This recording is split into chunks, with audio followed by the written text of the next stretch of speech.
Hi and welcome to ECCB Connects. The Eastern Caribbean Central Bank is celebrating 36 years of service to the people of the Eastern Caribbean Currency Union, 36 years of maintaining the strength of the EC dollar, and 36 years of financial stability. The ECCB was officially commissioned on October 1, 1983, replacing the Eastern Caribbean Currency Authority, which was established in March 1965. The agreement establishing the ECCB was signed on July 5, 1983 in Trinidad and Tobago. Puretta Wilkin commenced her service at the ECCB in 1975.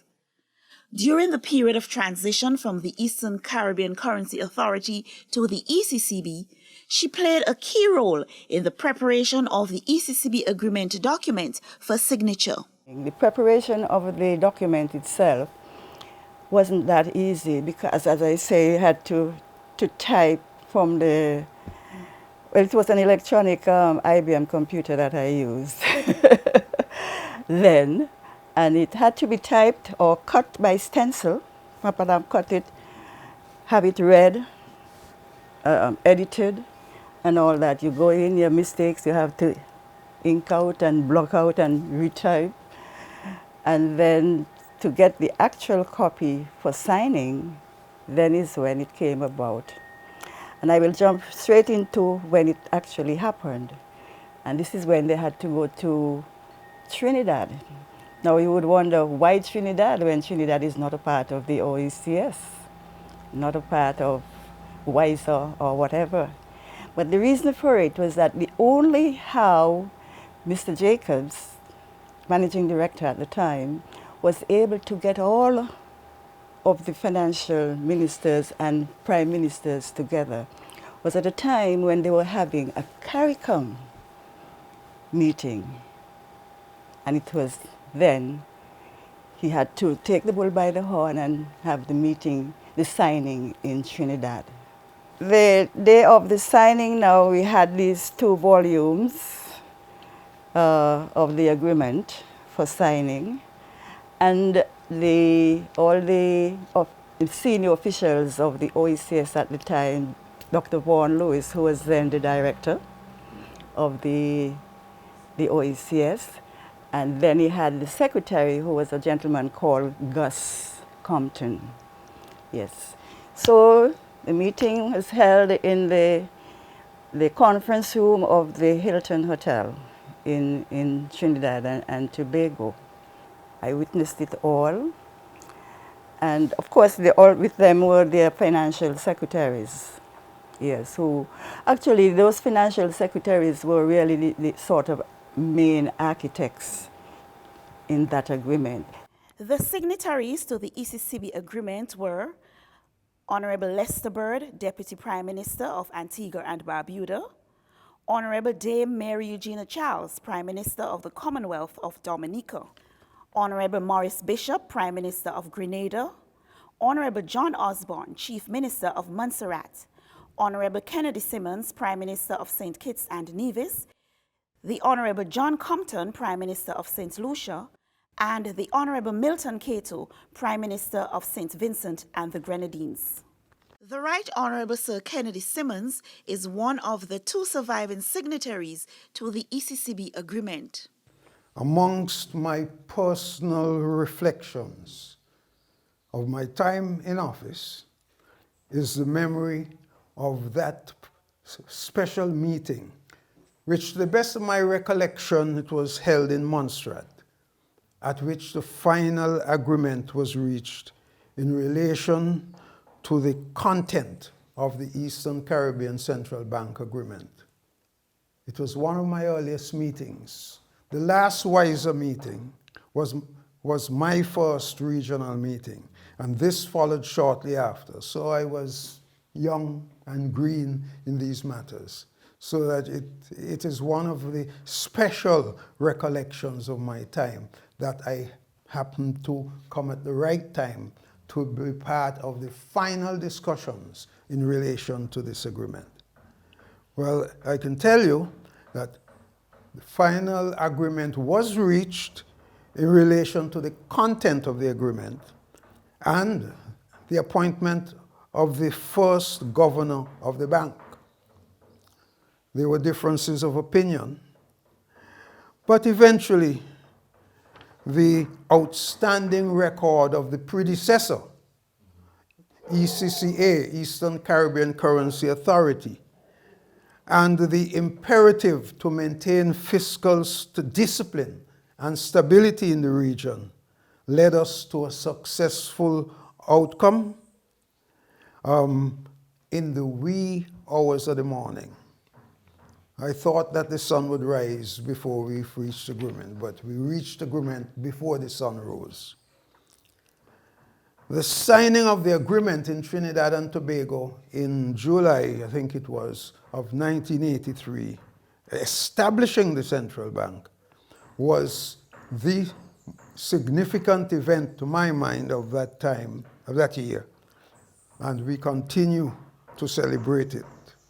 The maintenance of a single currency, which was the outcome of that agreement, for the countries which signed the original Treaty of Bastille.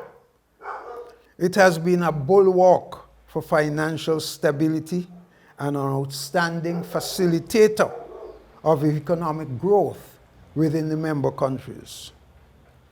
The regulatory aspect of the bank, or of the bank's mandate, was significantly strengthened later too, when between 1988 and 1992, the Uniform Banking Act, spearheaded by the ECCB, was passed in member countries, including St. Kitts and Nevis. I have very favorable recollections of the central bank in action when the bank teamed up with representatives from some member countries to assist Montserrat and later Grenada, who were experiencing serious financial difficulties. On each occasion, the Honorable Richard Keynes from my cabinet was a member of the team. The growth of the ECCB has continued beyond those early years, and I consider the establishment of the stock exchange as a landmark initiative. I welcome the opportunity to extend congratulations to the management and staff of the Eastern Caribbean Central Bank. I also invite us all to reflect on the outstanding foresight and service of those who laid the foundation for this most essential and effective regional institution. I wish the ECCB and the people of the OECS continued growth and success well beyond this 36th anniversary. The primary objective of the ECCB is to maintain the stability of the EC dollar and the integrity of the banking system. The bank has been executing this mandate successfully for the past 36 years through the dedication and commitment to excellence of its management and staff. Carl Archibald is the longest-serving member of the ECCB family with over 40 years of unbroken service. He now serves in the Internal Audit Department. I think the motivation has been, well, wanting to add value and solve problems. Each time we did an audit, for me at least, was pretty dynamic. There was always some new area to look at within the institution from a risk management perspective, where you had to be informed as to what the existing risks are. And technology became in the forefront, then you still had to learn about the new technology and its impact and how we can help you to be more efficient. So for myself, I always wanted to add value. That is to assist, to help the auditee in resolving their issues or problems. And I try to be very diplomatic in doing that. From very early on, I think it is more than just a profession and a career. It was more of like a vocation and a calling, because you wanted to serve, and realizing that this was a regional institution that, manage the currency, as it were, for all the territories. The dollar has strength. The EC dollar, that is, have stood its strength of time. I've witnessed, during my time here, I've witnessed the devaluation of the Trinidad dollar, the devaluation of the Jamaican dollar, the devaluation of the Guyanese dollar. For the past 36 years, the ECCB has been playing a critical role in the development of the economies of the region through the provision of policy advice to member governments and ongoing consultations with key government officials and private sector stakeholders. The bank has also maintained the strength of the EC dollar at a value of 2.7 EC dollars to $1 US since 1976. In recognition of this achievement, the management and staff of the bank joined the congregation of the Wesleyan Holiness Church in Basseterre on October 5 for divine worship.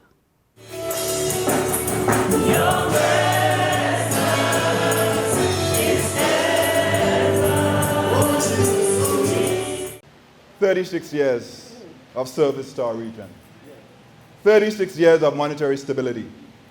And I will tell you on behalf of all of us at the Eastern Caribbean Central Bank, it is a privilege to serve our region.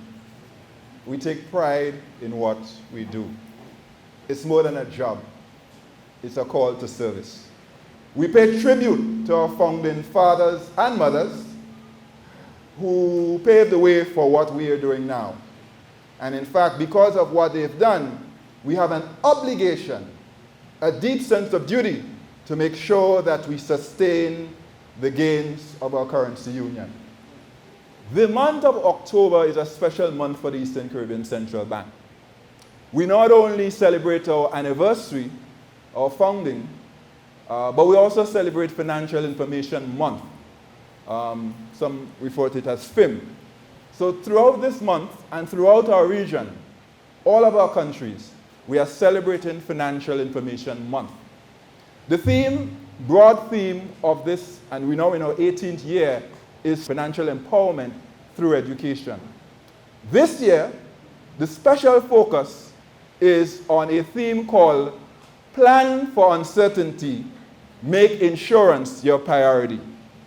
Plan for uncertainty, make insurance your priority. So those of you who are not insured, I want to urge you to be insured. Throughout the month, there are various activities, there are quizzes, there are workshops, I know we have the financial fair in the square, I think around the 26th or thereabouts of October, the last Friday. There's a business symposium. We have various presentations, including debunking the myths about insurance. Many people do not understand insurance, mistrust insurance. And yet for all, we need to understand if we're going to build resilience in our region at this time and give our stated ambition to become the first climate resilient region in the world, we need to see insurance as part of our financial protection strategy and part of building resilience. So if you want to hear more, learn more, then I urge you to get involved. If you want to do a business and you're interested in entrepreneurship, there is something there for you. And if you simply just want to learn to handle your business, your financial business, you will find very useful tips and tricks to do that.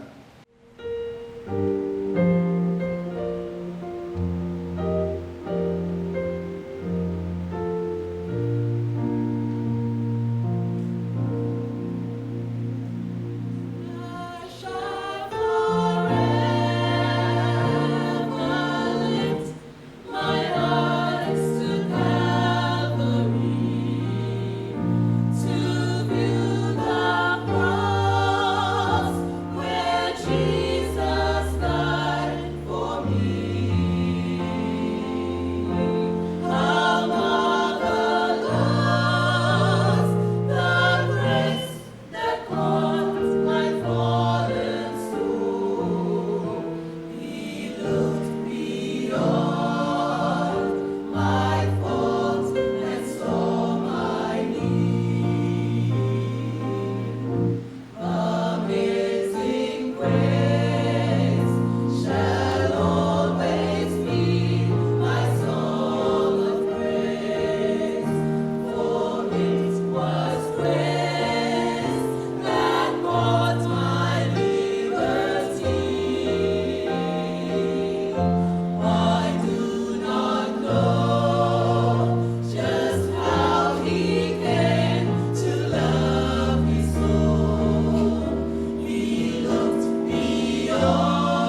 To view any episode of ECCB Connects anytime, any place at your convenience, check us out on YouTube, Facebook, and LinkedIn at ECCB Connects.